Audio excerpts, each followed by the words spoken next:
Hello दोस्तों। चलिए देखते हैं। आप लोगों को पहले मैंने पार्ट वन आपको पढ़ा दिया हूँ। मैंने चैप्टर फर्स्ट आपको पढ़ाया था। चैप्टर फर्स्ट का नाम क्या था? चैप्टर फर्स्ट में हम लोगों ने देखा था। चैप्टर फर्स्ट का नाम क्या था? Learning learning and acquisition. ठीक है, लर्निंग एंड एक्वाजिशन के बारे में हम लोगों ने देखा था। तो ठीक है, इसी का पार्ट टू है। ये पार्ट वन आप लोग को देख लेना, मेरे यूट्यूब चैनल पर डला हुआ है। और सेकेंड पार्ट देखते हैं आज हमारा। टाइपिंग टाइप ऑफ लर्निंग के बारे में देखेंगे। तो टाइप ऑफ लर्निंग जो होता है, लर्निंग जो अधिगम होता है, वो कितने टाइप के होते हैं? तो याद रखिएगा कितने टाइप के होते हैं। दो टाइप से होते हैं। कितने टाइप से होते हैं? दो टाइप के होते हैं। पहला जो होता है, सॉरी, तीन टाइप के होते हैं। कितने टाइप के होते हैं? थ्री टाइप से होते हैं। Type of three types learning कि इसमें जो मोटर लर्निंग होता है, वर्बल लर्निंग, और एक होता है conceptual learning. Motor learning, verbal learning, और एक होता है आपका कॉन्सेप्चुअल लर्निंग। मोटर लर्निंग जिसमें देखिए ये किसके बेस्ड होता है? ये मसल्स बेस्ड होता है। Exercise of muscles based. अब मसल्स बेस्ड में आप लोग जानते हैं, मसल बेस्ड में कि भाई बेस में कि आप जैसे कि कोई स्विमिंग है हो गया, जंपिंग हो गया, रनिंग हो गया, डांसिंग हो गया, ड्राइविंग हो गया, ये सारी चीज़ें जो होती है मोटर लर्निंग के अंदर आती है। मोटर लर्निंग के अंदर सबसे पहले मोटर्स का क्या होता है, हमारे मसल्स का क्या होता है? स्किल होता है। क्या होता है? इसके स्किल होता है। और स्किल्स के बाद उसके अंदर उससे हम लोग क्या करते हैं? लर्निंग करते हैं। जब तक मसल्स के अंदर क्या नहीं आएगी? स्किल नहीं आएगी, है ना, कौशल नहीं आएगा, तब तक हमारा जो मोटर लर्निंग है वो अच्छे से वर्क भी नहीं करेगा। जैसे हमारा अगर हैंड हो गया, हमारे पैर हो गए, वो सारे अगर ठीक से वर्क नहीं करेंगे तो आप लोग ना ही फुटबॉल खेल पाएंगे, ना ही आप लोग कोई लंबी कूद कर पाएंगे, ना ही आप लोग रस्सी कूद भी जैसे चीज़ को कर पाएंगे। तो सबसे पहले स्किल होना बहुत ही ज़रूरी है मसल्स के अंदर। जैसे कई लोगों का क्या होता है, डेवलपमेंट तो हो जाता है, फिजिकल तरीके से डेवलपमेंट तो हो जाता है, लेकिन फिजिकल तरीके से उसके बॉडी के अंदर क्या नहीं होती है, मैच्योरिटी नहीं आ पाती है। तो उसके अंदर मोटर स्किल जो है, मोटर स्किल नहीं हो पाती है, तो मोटर लर्निंग भी संभव नहीं है उसके अंदर। तो देखते हैं मोटर लर्निंग में सबसे पहले ये क्या है। स्विमिंग होना, जंपिंग करना, रनिंग करना, ये डांसिंग करना, ड्राइविंग करना, इन सभी चीज़ों में मसल ही है ये। जैसे कि ये लड़की को देख रहे हो आप, उछल कूद कर रही है, क्योंकि इसके अंदर पहले से ही मसल्स की क्या है, स्किल्स है। उसके बाद मसल स्किल जब हो गई है, मसल्स की स्किल हो गई है, तो वो मोटर स्किल कर रही है, मोटर लर्निंग कर रही है। जैसे कि ये बच्चा क्या कर रहा है, फुटबॉल के ऊपर चढ़ के बैठना सीख गया है। ये लंबी कूद जैसे खेल को खेल रही है, ये लंबी छलांग लगा रही है, ये फुटबॉल खेल रही है। ये सारे मोटर स्किल के अंदर आपके बेस्ड होते हैं। ठीक है, चलिए हम लोग देखते हैं सेकंड जो चीज़ होता है वर्बल लर्निंग के बारे में। वर्बल लर्निंग जो होता है वो क्या होता है, वो किस पर लर्निंग होता है, किस पर बेस्ड होता है? Based on learning. जैसे कि पढ़ाई से संबंधित होती है, अधिगम से संबंधित होती है। जैसे कि इसमें होता है word, letter, symbol, pictures, sign आदि। तो ये जो होता है, जैसे सबसे जो छोटा जो बच्चा होता है, वो सबसे पहले क्या करता है, वर्ड्स को पहचानता है। वर्ड को पहचानने के बाद वो लेटर्स को भी पहचानता है। फिर वो सिंबल से किसी चीज़ को, जैसे बच्ची बता रही है कि यहाँ से कौन सा हंस वाला, कौन सा लफिंग कर रही है, कौन सा क्राई कर रही है, इस तरीके से बच्चे को क्या पूछ रही है, इसको मम्मी जो है उसको पूछ रही है। तो ये बच्चे सिंबल को भी देख करके क्या कर रही है, वो लर्न कर रही है। तो इस लर्न को कहा जाता है वर्बल लर्निंग। जैसे ये छोटा सा बच्चा जो देखो, आजकल के जो बच्चे होते हैं वो मोबाइल के लेकर के क्या करते हैं, बोलते रहते हैं। ये सारे जो होते हैं वो किसके होते हैं? वर्बल लर्निंग से हो पाता है। किसके लर्निंग से हो पाता है? वर्बल लर्निंग से हो पाता है। अगला जो होता है वो होता है कॉन्सेप्चुअल लर्निंग होता है। कॉन्सेप्चुअल लर्निंग जो होता है, आप लोग देखना कि सबसे पहले वर्बल लर्निंग के बारे में, जो छोटे छोटे बच्चे होते हैं उसको पिक्चर को दिखाया जाता है। पिक्चर दिखा करके, जैसे अल्फ़ाबेट, जैसे कि ए बी सी डी को अगर पढ़ना होता है, जैसे ए बी और ये सी, तो ए के नीचे में क्या सब बना रहता है, आपके एप्पल बने रहते हैं।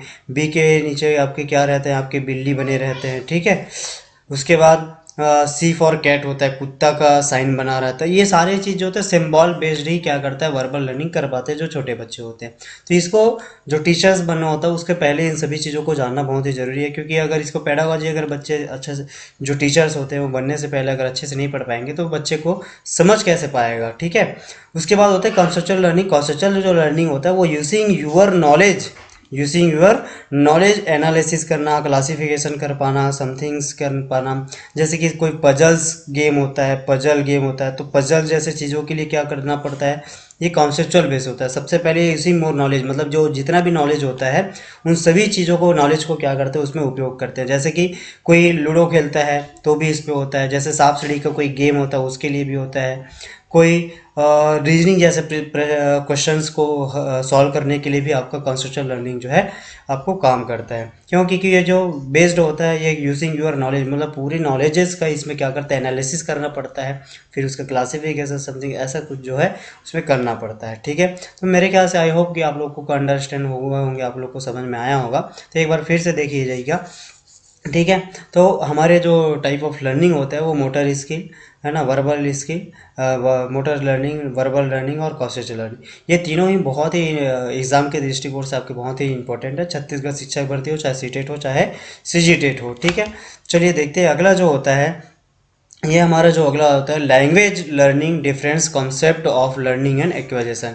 कुछ वैज्ञानिक थे, कुछ मनोवैज्ञानिक थे जो क्या करते थे, अपने लर्निंग और एक्विजिशन के लिए क्या किए थे, वो कॉन्सेप्ट दिए थे। कॉन्सेप्ट क्या क्या था कि चॉम्स्की सबसे पहले देखते हैं कि वो भाषा के संबंधित दिया था उन्होंने। उनका कहना ये था कि जो every person has a every person every person has a language learning device in his brain. सभी लोगों के ब्रेन के अंदर, ये बोलते हैं कि सभी लोगों के ब्रेन के अंदर जो कोई डिवाइस होता है, कोई क्या होता है, एक डिवाइस होता है, उस डिवाइस को क्या बोलते हैं, लैंग्वेज लर्निंग डिवाइस कहा जाता है, एलएलडी उसको नाम से कहा। सभी लोगों के दिमाग में अंदर होता है। उनका कहना ये था कि जब बच्चे जो होते हैं, जो छोटे बच्चे होते हैं, जो छोटे चाइल्ड होते हैं, वो क्या करते हैं, बच्चे के अंदर तो ये एलएलडी जो है होता है लैंग्वेज लर्निंग डिवाइस होता है, लेकिन उसको अच्छे से डेवलप कर पाना है वो सामने वाले व्यक्ति के ऊपर डिपेंड करता है, पेरेंट्स के ऊपर डिपेंड करता है। Every child is born with the knowledge, मतलब ये क्या बोलता है कि प्रत्येक जो बच्चा होता है ये इस चीज़ को लेकर के पैदा होता है। तो ऐसा नहीं है कि जो बच्चा गूंगा हो गया वो उसके पास एलएलडी नहीं है, तो सारे बच्चों के अंदर ये एलएलडी होता है। आपको ये बात को जान के रखना है। क्यों? क्योंकि आपको ये अगर पता ही नहीं रहेगा एलएलडी नहीं होता, अगर नहीं होता है करके होगा, तो आपको ऐसा लगेगा कि बच्चे तो कुछ सीख ही नहीं पाएगा। तो याद रखिएगा कि सभी बच्चों के अंदर, ब्रेन के अंदर जो जब बर्थ होता है, बॉर्न होता है, तो प्रत्येक बच्चों के अंदर ये नॉलेज होता है कि इसके अंदर ये होता है, क्या होता है, लैंग्वेज लर्निंग डिवाइस, मतलब भाषा को सीखने की उसके अंदर क्षमता पाई जाती है। In his mind there is a language learning device. उस लैंग्वेज लर्निंग डिवाइस का नाम क्या है, एलएडी, लैंग्वेज एक्वाजिशन डिवाइस। इसी को कहते हैं, ये एलएलडी भी कह देते हैं, लैंग्वेज एक्वाजिशन डिवाइस भी कह देते हैं, आपको पता ही होगा। ठीक है, चलिए देखते हैं अगला जो कॉन्सेप्ट था वो किसका था, वाइगोत्स्की। वाइगोत्स्की को आप लोग जानते हो कि वो कम्युनिटी से संबंधित था। वो कम्युनिटी से कम्युनिटी और कल्चर से संबंधित वो जानकारी देते हैं, और वो कहते हैं कि जो जितने भी चाइल्ड होते हैं वो हमारी कम्युनिटी और हमारे कल्चर के माध्यम से क्या करते हैं, भाषाओं को, हमारे लैंग्वेजेस को क्या करता है, वो डेवलपमेंट कर पाता है। तो पहला रोल कहता है कि the role of community is very important in process of learning. The role of community is very important in process of learning. वो कहता है कि भाई अगर उस बच्चे के अंदर लर्निंग होता है तो सबसे ज़्यादा इंपॉर्टेंट होता है उसकी कम्युनिटी का, सबसे ज़्यादा रोल होता है किसका, कम्युनिटी का। वेरी इंपॉर्टेंट बोलता है, किसके माध्यम से बोलता है, ये कॉन्सेप्ट है किसके माध्यम से, वाइगोत्स्की के माध्यम से। और वाइगोत्स्की ये भी कहता है कम्युनिटी हेल्प और learner to develop his culture function. मतलब जो भी बच्चे होते हैं वो क्या करते हैं कि ये कहते हैं कि समुदाय एक बच्चे के लिए विकसित करने के लिए हमारा हेल्प करता है। जो समुदाय होता है, जो कम्युनिटी होता है, वो हमारे कल्चर से, और हमारे जो कल्चर होता है वो सांस्कृतिक कार्यों को विकसित करने में हमारा क्या करती है, डेवलपमेंट करने में हमारी मदद करती है हर चाइल्ड का।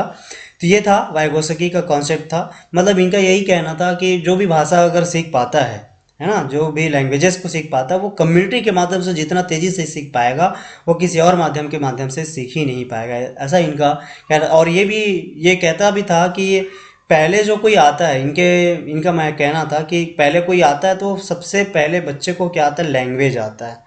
अगर लैंग्वेज आ जाएगा तो बच्चे के बाद में क्या होगा, वो थिंक करना शुरू कर देता है, सोचना शुरू कर देता है, विचार करना शुरू करता है। लेकिन आपको पता होगा जो पियाजे था वो जस्ट उसकी बात उल्टा थी। क्या थी? सबसे वो पहले होता है कि बच्चों के अंदर थॉट आता है, उसके बाद वो क्या करते हैं, जब तक थॉट नहीं आएगा तब तक वो बच्चा लैंग्वेज को बोलना नहीं सीख पाएगा। लेकिन कुछ हद तक वाइगोत्स्की भी कहना कॉन्सेप्ट भी बहुत सही था, और कुछ हद तक अपना पियाजे का भी कहना सही था। ठीक है, तो चलिए आगे बढ़ते हैं। पियाजे का कहना था, पियाजे जो था आपको पता होगा, पियाजे के कॉन्सेप्ट में हम लोगों ने 3 जो है बच्चे के अंदर सीखने की, लर्निंग करने की क्षमता पाई जाती है। बोले वो कैसा होता है? एडाप्शन कर देता है, एसिमिलेशन करता है, और एक क्या करता है, एकोमोडेशन करता है। एडाप्शन का मतलब होता है आपको पता ही होगा, ठीक है। एडाप्शन का मतलब होता है जब क्या करता है कोई, अगर हमारा जो परिस्थिति अगर चेंज हो जाए, और परिस्थिति चेंज हो जाए तो उसमें हम लोग क्या कर सकते हैं, खड़े उतर जाएं, तो भी उसको क्या वो एडाप्शन कह देते हैं। असिमिलेशन क्या करते हैं, जब हमारे पूर्व जो नॉलेजेस होता है उसको नए नॉलेज के, न्यू नॉलेज के साथ में क्या कर लेते हैं, जोड़ लेते हैं, उसको बोलते हैं असिमिलेशन कर देते हैं। और एकोमोडेशन जो होता है वो जब पुराने नॉलेजेस को, ओल्ड नॉलेजेस को क्या करते हैं, बदल करके, परिवर्तन करके न्यू नॉलेजेस को क्या करते हैं, अपन अपना लेते हैं। तो ऐसा इनका कहना था। 3 प्रकार से एडाप्शन, जिसमें कोई भी परिस्थिति आ जाए अपने आप को उस पर क्या कर लेना, ढाल लेना, अनुकूलित कर पाना, अडॉप्ट कर लेना कहलाता है। उसके बाद असिमिलेशन मैंने बताया कि जो ओल्ड नॉलेजेस होता है वो न्यू नॉलेजेस के साथ में क्या कर लेता है, जोड़ देता है। जैसे कि अगर कुत्ते को देखेगा, पहले बिल्ली की अगर उसकी कहानी बताया जाए तो बिल्ली की उसको पता है कि बिल्ली के कितने पैर होते हैं, भैया 4 पैर होते हैं, तो वो कुत्ते को भी देखेगा तो कहेगा भैया ये कुत्ता भी क्या है, बिल्ली है, क्योंकि उसको असिमिलेशन करता है, क्योंकि आत्मसात कर लेता है। उसके बाद देता है एक समायोजन, जिसमें क्या करता है, इनके दोनों के बीच में, एडाप्शन और आपके एसिमिलेशन के बीच में वो क्या करता है, जोड़ कर लेता है। ठीक है, चलिए अगला जो होता है पावलाव कॉन्सेप्ट होता है। पावलाव को आप जानते हैं, वो कंडीशनल क्लासिकल कंडीशन पे थ्योरी दिया था। आपको पता उसका कहना क्या था, कि ये कहना था कि classical conditioning is a kind of automatic learning. मतलब कि जो बच्चे होते हैं वो एक सबसे पहले वो अवधारणा बनाने के लिए एक चीज़ होता है, वो दूसरी चीज़ को क्या कर लेता है, वो प्रभावित कर लेता है। बोलता है सबसे पहले वो कहता है कि शास्त्री ये कहता है कि ये स्वचालित होता है, ऑटोमेटिक लर्निंग कर लेता है। जब वो किसी चीज़ से वो क्या कर लेगा जाएगा, क्लासिकल कंडीशन। जैसे कि आज के बच्चे जो होते हैं, आपको पता ही होगा, सारे जो आप हो चाहे मैं हूँ, सारे जो होते हैं वो सबसे पहले एक यूट्यूब को देखते हैं कोई भी चीज़ों को पढ़ने के लिए। तो यूट्यूब को, क्योंकि यूट्यूब हमारी क्लासिकल कंडीशन हो जाएगी। कई लोग क्या करते हैं, कोचिंग को ही स्टार्ट करते हैं। तो देखते हैं क्लासिकल, जब जैसे कि आप लोग देखते हैं कि कोई, आप ही लोग के बीच की बात है कि सारे लोग कोचिंग ज्वाइन करना चाहते हैं। कोचिंग ज्वाइन इसलिए करना चाहते हैं क्योंकि अगर कोई कंडीशन नहीं रहेगा तो हम लोग अच्छे से लर्निंग नहीं कर पाएंगे, क्योंकि एक पकड़ चाहते हैं। कोचिंग जाएंगे तो हमारा एक टाइमिंग जो है कंडीशन पर रहेगा कि इस टाइमिंग पे हमें कोचिंग जाना होगा, और कोचिंग जा करके उसको पढ़ना होगा। तो क्लासिकल कंडीशन जब तक नहीं रहेगा, तो ये कहता है कि क्लासिकल कंडीशनल अगर कोई करता है तो काइंड ऑफ ऑटोमेटिक लर्निंग, मतलब कि ऑटोमेटिक तरीके से हम लोग क्या कर सकते हैं, पढ़ना लिखना जो भी है अधिगम करना सीख जाएंगे। ठीक है, अगला देखते हैं one thing effect another thing to make a concept. उनका कहना ये था कि अगर कोई अवधारणा बनाने के लिए एक चीज होता है, वो दूसरी चीज को क्या कर लेता है, प्रभावित करता है। सही बात है, वन थिंग्स इफेक्ट अनदर, मतलब एक जो चीज होते है, एक थिंग जो होता है वो हर चीज़ों को क्या कर लेता है, प्रभावित कर लेता है। थिंग्स कनेक्ट ऑटोमेटिकली, और ये जो कनेक्ट होता है वो ऑटोमेटिकली होता है। ऐसा नहीं है कि जो सोच होता है, जो विचार होता है ऑटोमेटिकली नहीं होता, ये कैसा कनेक्टेड हो जाता है, ऑटोमेटिकली कनेक्टेड हो पाते हैं। ठीक है, चलिए ये तो मेरा पार्ट 2 का जो वीडियो है, लगभग जो चैप्टर 1 का जो ख़त्म हो जाता है। पर हम देखते हैं अभी हमारा ये इम्पोर्टेंट एग्ज़ाम पॉइंट जो हमारे एग्ज़ाम के अंदर पूछा जा सकता है। चलिए, तो आपको एक प्रश्न है कि a language involve a sequence and, कि एक भाषा में वो जो देखो सीक्वेंस का मतलब होता है क्रम होता है, जिसको अपन अनुक्रम भी कह देते हैं। और इसके अंदर कोई भी लैंग्वेज होता है, उसके अंदर कौन सा चीज़ इन्वॉल्व होता है, एक सीक्वेंस होता है और एक क्या होता है, एक रेशियो होता है सभी चीज़ों के अंदर। क्योंकि जब कोई बच्चा, जैसे एक सीक्वेंस कैसा कि जो जब छोटे बच्चे होते हैं, जो जैसे 1 साल का हो गया, तो उसको लैंग्वेज को कुछ शब्द के साथ में सीखता है। दूसरे शब्दों में वो 250 वर्ड को सीखेगा, तीसरे वर्ष में लगभग 500 शब्द वर्ड्स को सीखेगा। ऐसा इस तरीके से लर्न करना एक रेशियो के अंदर होता है, क्रम के अंदर होता है। इनका ये कहना है, what the rules of principle of the language, what formula, देखो क्या बोलता है कि वाट क्या formulates the rules and principles of the languages. ये जो रूल होता है, जो भाषा के नियम होते हैं, वो सिद्धांतों का निर्माण करना क्या कहलाता है। हम जो चीज़ पढ़ते हैं उसको, चाहे वो प्रिंसिपल हो, चाहे वो रूल्स हो, फार्मूलेट्स करते हो तो उसको कहते हैं अपन, क्या कह देते हैं, ग्रामर कहते हैं। अ लैंग्वेज इजेंशली इसको क्या कहते हैं, इसको कहते हैं अपन, क्या कह देते हैं, भाषा जो होती है वो हमारी कैसी है, एक हैबिट फॉर्मिंग प्रोसेस है, क्योंकि इसको रोजमर्रा की भाषा में ये हमारी हैबिट है। अगर लैंग्वेज नहीं आएगा हमको तो हम लोग क्या नहीं कर सकते, तो थॉट को अपन प्रोसेस भी नहीं कर सकते किसी दूसरे व्यक्ति के पास में। तो ये एक हमारा एक हैबिट है जिसको आपको याद रखना है। Learning a foreign language requires, तो सबसे पहले फॉरेन लैंग्वेज अगर हमको सीखना है, लर्न करना है, तो उसके लिए सबसे पहले क्या चाहिए भाई, उसके लिए चाहिए हमको क्या, प्रैक्टिस चाहिए रहेगा। क्यों, जैसे कि आप अगर इंग्लिश पढ़ना चाहते हैं, कोई इंग्लिश पढ़ना चाहते हैं, लर्न करना चाहते हैं, तो उसके लिए क्या करना होगा, प्रैक्टिस करना पड़ेगा। बिना प्रैक्टिस को कुछ होगा नहीं। तो याद रखना, जो फॉरेन लैंग्वेजेस होता है उसको क्या रिक्वायर होती है, प्रैक्टिस की ज़रूरत होती है। उसके बाद होता है when a language is learned naturally and without any systematic practice is called, कि जब हम लोग क्या करते हैं, लर्न करते हैं नेचुरली तरीके से, प्राकृतिक तरीके से, विदाउट एनी कोई सिस्टमेटिक प्रैक्टिस, मतलब कोई इसमें कोई भी प्रैक्टिस नहीं होता, तो इसको क्या कहा जाता है, जब कोई नियम, देखो एक बात बहुत ज़रूरी है, जब एक्वाजिशन होता है तो इसके अंदर सबसे पहले याद रखना, कोई ग्रामर रूल ग्रामर रूल जो है वर्क, मतलब इसके अंदर कोई भी ग्रामर रूल जो है इसमें काम नहीं करता है, ठीक है। ये ग्रामर से क्या रहता है, फ्री रहता है, ग्रामर से क्या रहता है, फ्री रहता है। तो याद रखना, जब कोई भाषा को हम लोग स्वचालित तरीके से करते हैं, विदाउट एनी सिस्टमेटिक प्रैक्टिस तरीके से करते हैं, तो उसको क्या कहा जाता है, एक्विजिशन कहा जाता है।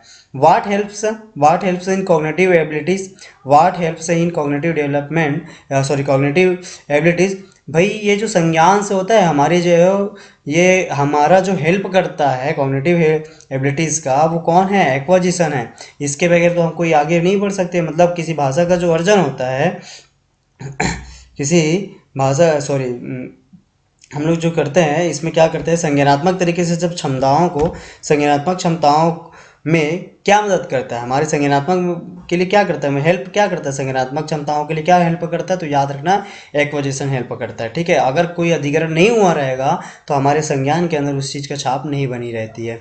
In which learn a child uses higher order mental process such as intelligent और रीजनिंग, तो ये जो होती है ना, इसमें कहने का मतलब ये है, किसी सीखने में जो बच्चा जो होती है वो उच्च कोटि के, हायर ऑर्डर, उच्च कोटि की मानसिक प्रक्रिया है ना, मानसिक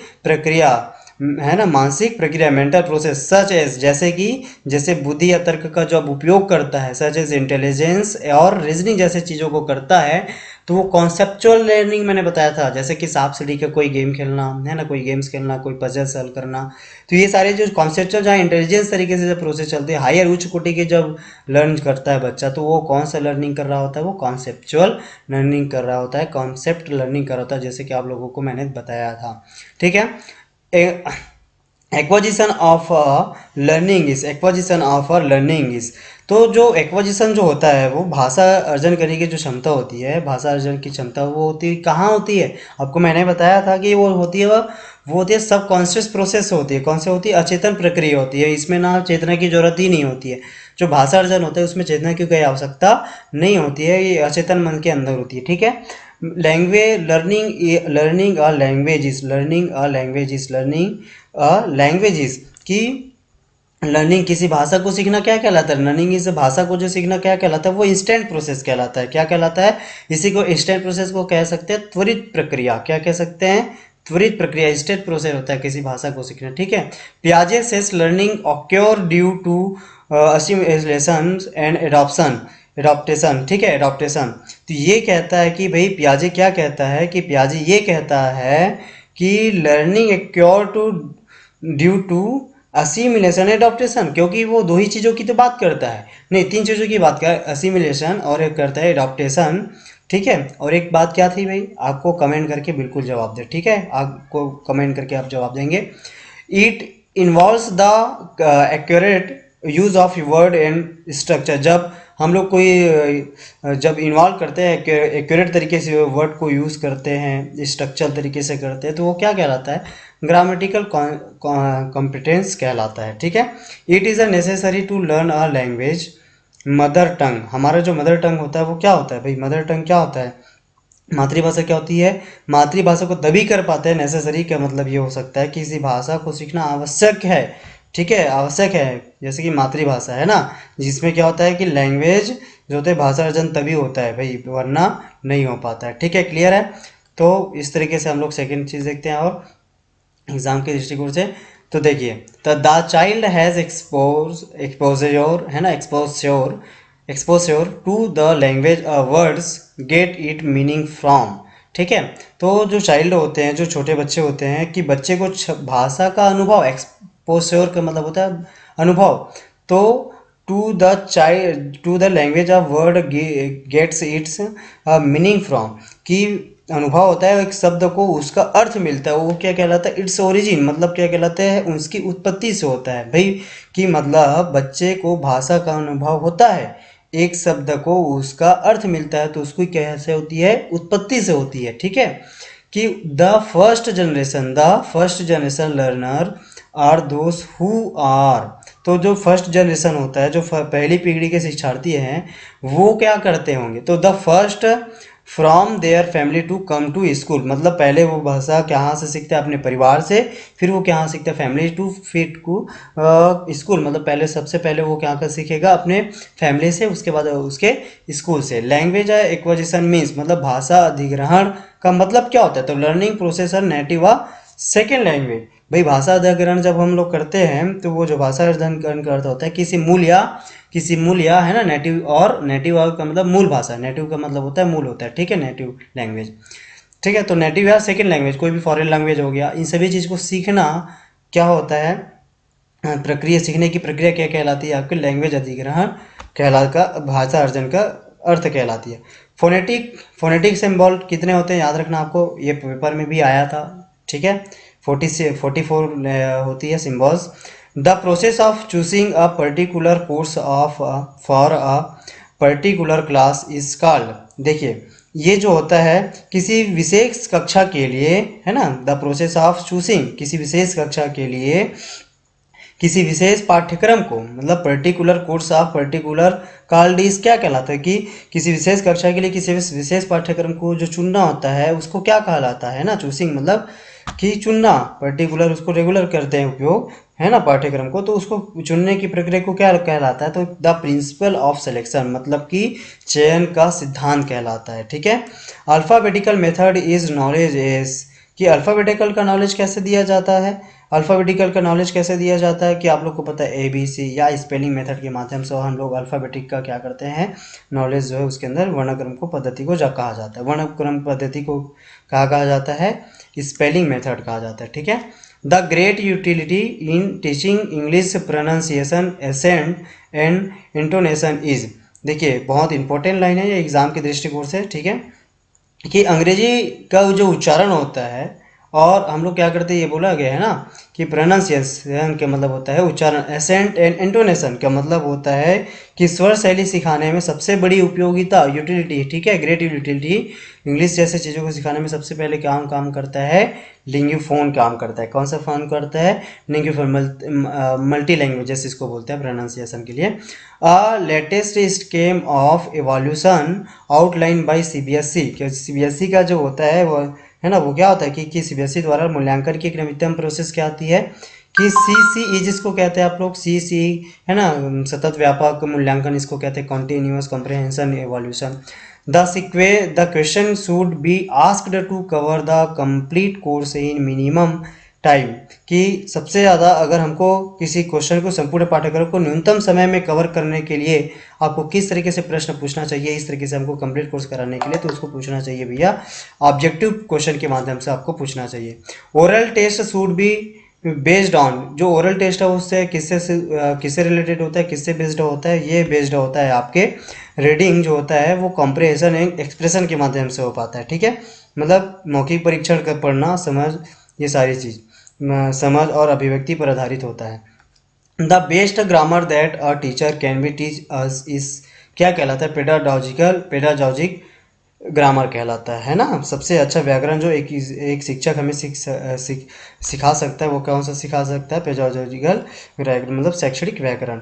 तो इस तरीके से आपको याद रखना होगा। ये सारी चीज़ों को मैंने कंप्लीट करा दिया। अगर आपको कोई नोट्स चाहिए रहेगा इसका हिंदी टू इंग्लिश जो है, हमारे पास एक नोट्स है, जिसको अगर चाहिए रहेगा तो मेरे व्हाट्सअप नंबर है, मेरे व्हाट्सअप नंबर पे आप मैसेज कीजिए कि आपको अगर नोट्स चाहिए, तो 7770971180 ये मेरा व्हाट्सअप नंबर है। इस पे आप मैसेज करेंगे तो मैं आपको कुछ पे करने के पश्चात आपको यह नोट्स आपको गिवन हो जाएगा। ठीक है, बहुत इंपॉर्टेंट नोट्स है, क्योंकि इसमें आप अगर हिंदी और इंग्लिश आप पढ़ना चाहते हैं तो बड़े अच्छे तरीके से पढ़ सकते हैं। इसमें कोई भी आपको परेशानी होने वाली नहीं है। ठीक है, तो ठीक है, इसके, हाँ, एक और बहुत इंपॉर्टेंट बात आप लोग को मैं बता दूं, इसका लर्निंग एंड एक्वाजिशन से रिलेटेड क्वेश्चन हम लोग करने वाले हैं कल पार्ट 3 पर, चैप्टर फर्स्ट से पार्ट 3 पर देखेंगे। तो देखिएगा, ज़्यादा से ज़्यादा शेयर कीजिए, ज़्यादा से ज़्यादा सब्सक्राइब कीजिए और बेल आइकन की घंटी को बिल्कुल दबा दीजिए, क्योंकि अगर आपको क्वेश्चन ये अगर आपको पता चल जाएगा तो आपको बिल्कुल